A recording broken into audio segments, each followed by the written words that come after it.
Now that COVID-19 restrictions have been lifted, many people are planning and even attending events after being isolated for close to 2 years.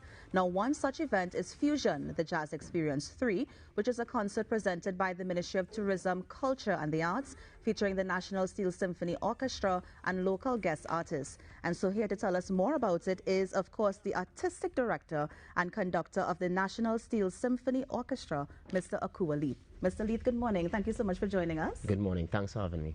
Now, it's being said that it's held under, of course, the auspices of the Ministry of Tourism, Culture and the Arts. Yes. And so it leads me to believe that there might be a deeper purpose for the event. What's the reason for the event? Well, definitely the NSSO is part of the ministry. We are under that said ministry where we are commanded to do performances. So the Fusion, the Jazz Experience is within the whole jazz era, the jazz time. So our event comes around this time every year and is more reintroducing the NSSO to the public spaces after this COVID period. So. Now, when is the event and what are some of the acts we can see, or even some of the songs that we can hear play? Because I know Rokas was teasing us with something before. Yes, he's taking a back seat and listening from off stage. Well, the event is on the 21st, this Saturday, at the Naprima Bowl. The program is laid out in a way where we show how genres from before, or at least performers or artists from before, are still influencing these generations that's coming next. We have fusion, things like reggae and jazz, calypso. We have pop. We have artists like Terrence Shaw, who's a prolific jazz artist, coming and join us on the show. We have Quinton Nichols, who's a young artist who is very much upcoming with his band 763. And I think the NSSO is more or less poised to deliver a high command show, a very energized music and performances for the audiences. No, I realize it's called fusion because you're fusing genres. Yes. What was the reason for this? I mean, you know, sometimes when you are an orchestra, people expect a certain type of repertoire to be played. But we are showing that we are breaking down those barriers. We could literally present any type of program based on the season. So the fusion gives us an opportunity now to not just do jazz, but to do other stuff, and to show that the versatility of the instrument is going beyond just one particular style. I think in the programming, what we are also doing is showing how artists, like for instance, Voice, we know of Out and Bad, but Out and Bad is actually from an old kitsch. So how he was able to fuse that, you see how Justin Bieber used the style for, as Rokas was saying, leave the door open. But if you think of Hotel California had that same style in terms of how they presented themselves. So we are doing it in the educating point of view as well, but also in terms of genres and repertoire, how we could fuse and make things new and fresh for the audience to enjoy. Nice. Now you mentioned kitsch and then you mentioned Justin Bieber. Right. So I'm guessing it's going to be a wide target audience that you plan to perform for. Definitely. So we are catering for the seasoned, we are catering for the new audiences, we are catering for the young, we are catering for the kids. So anyone could come and enjoy this Fusion, the Jazz Experience show. Nice. Now it's the Jazz Experience 3, which leads me to believe that there might have been 2 others before. Correct. Right. Who would have performed in the 2 others and why bring it back now? Well, definitely, the reason for now, that's answering your first question, is because we are allowed to. You know, the concert halls are now opened, and we could now present these type shows again. In the first instance, we did the UTT Jazz Ensemble. The second instance, we did Moyen. We also had soloist Fawnette Bickford. So it was held in front of Napa. And I think we have outgrown that space. We are now taking it indoor at Naprima Bowl and even giving it to the Southland an opportunity to experience this type show. So now is the perfect time. I think there's no other time better than now. Now, Mr. Leith, you have toured extensively, right, promoting the national instrument. You were under the direction of Liam Teague and Steel Pan pioneer Clifford Alexis. Sorry, your bio is basically extensive. Yes. I mean, how important is it to even come back home and do these type of shows? I mean, it's critical. I think destination, especially for the Steel Pan, where we take it is one thing, but also what we do home is critical for what the wider world is seeing. Trinidad has to always show that we are carrying it beyond certain boundaries. It is also critical to keep it out of this border as well. So coming back home for me was a main thing. I mean, I didn't want to just take my skills, take my talent, all my learned craft, and remain out of Trinidad. I am grateful for this, for my home country. I'm grateful for what I learned, and I think there's a responsibility on my end to make sure and keep carrying Steel Pan beyond what we expected and to new frontiers in the future. Now, the NSSO, I believe you have your 15th anniversary coming up. Yes. Any planned celebrations you can hint at least for now? Yes, but definitely everything we do coming on 2022 is part of the celebration. But there's a climax to that. So Fusion is the first public event. We have Women in Pan coming up. Dates will be announced. We have our premier show, Pan on a Higher Note, which is in August.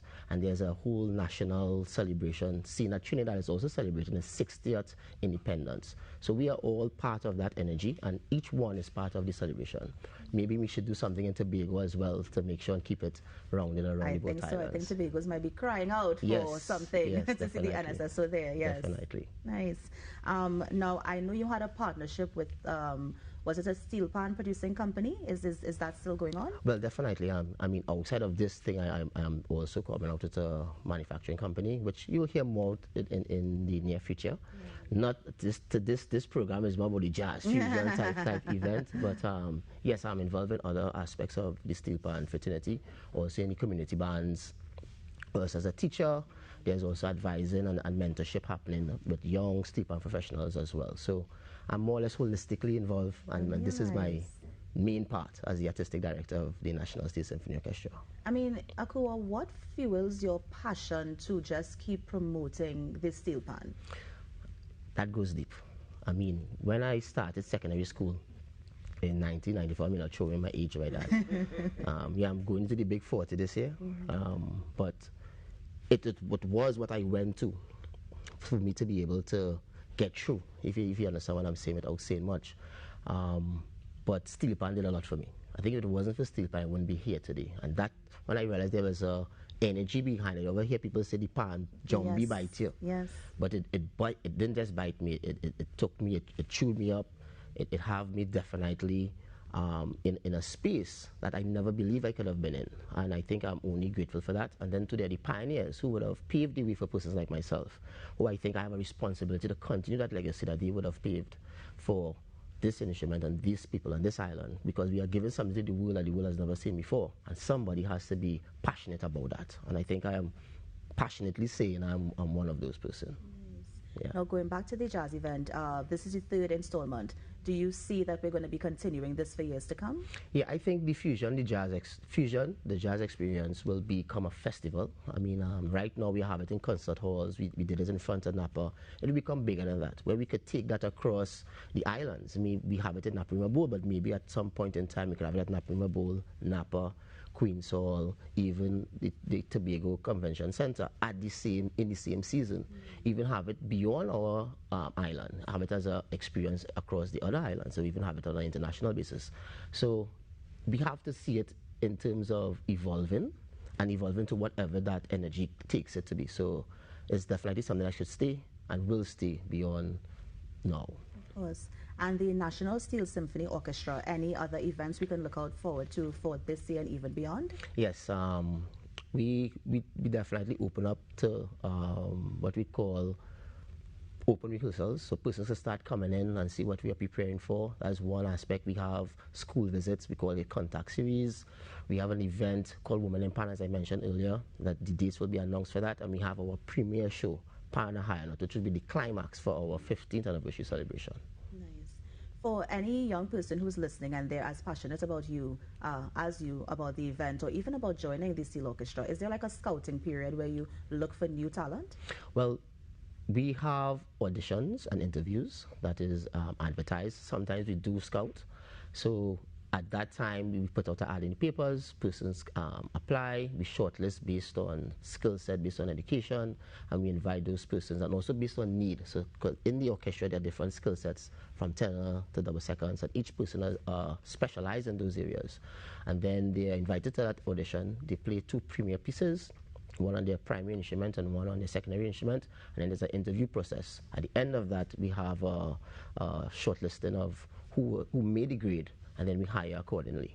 So I'm looking forward to have some of that continue within the this year and into next year. And of course, that is based on the ministry and how that could be accommodated. So definitely. Nice. Now, on Saturday, I know you would have mentioned some of the things we can look forward to, but any tributes, any special things that we can look out for? Yes, you know, we have Kitchen celebrated his 100th birthday in 2022, so we are paying tribute to him. And we lost a very great soca artist, Blacks, so we are also giving him a level of homage. So there's that as well in the program. So it's an exciting time. I think the repertoire is varied, and as Rokas was saying, we are prepared. We are prepared and we are ready to deliver come this weekend. Nice. Yeah. And Mr. Leith, before you go, anybody who wants more information about the show, is there a website or social media platform they can go to? Yes, check out Naparima Bowl, and they are the persons who are dealing with all the ticket sales. On the flyer at the bottom there's contact numbers. I think you get a ticket between 10 and 6 p.m. The ticket is only $100. You're definitely getting a gift with that $100 price. So take it up. You're limited seats, so hope to see most of you all there. Yes. Mr. Leith, it's always a pleasure. Thank you so much for joining us on Now, and of course sharing with us, Jazz the Fusion 3. Yes, thank you. Thank you for having me. And that was Mr. Akua Leith, who is the artistic director and the conductor of the National Steel Symphony Orchestra, just telling us about the event they're having this Saturday at the Naparima Bowl. Of course, stay with us because up next we have arts and culture with Ayinka. Stay with us.